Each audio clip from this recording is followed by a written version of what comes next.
Guys, আজ জীবনের প্রথম মেয়েদের ফুটবল খেলা দেখলাম।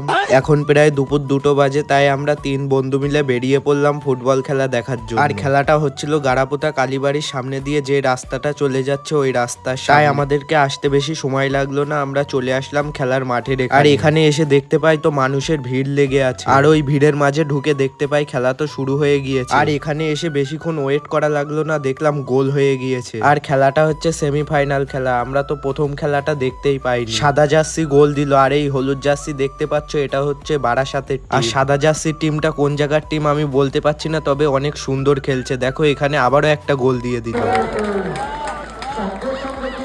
আর আমরা এতক্ষণ থেকে দেখছিলাম হাফ টাইমের খেলা। 2-0 গোলে ম্যাচটা জিতে গেল। সাদা জার্সি জিতে গেল আর হলুদ জার্সি হেরে গেল। ফাইনাল খেলাটা পরে হবে, তাতে তোমাদের দেখিয়ে দিই ফার্স্ট প্রাইজ এবং সেকেন্ড প্রাইজ। সাথে থাকছে man of the match, medal, আরো অনেক কিছু, অনেক পুরস্কার থাকছে। আর হ্যাঁ, আর একটা সাইকেলও থাকছে। পার্ট 2 দেখতে মিস করো না।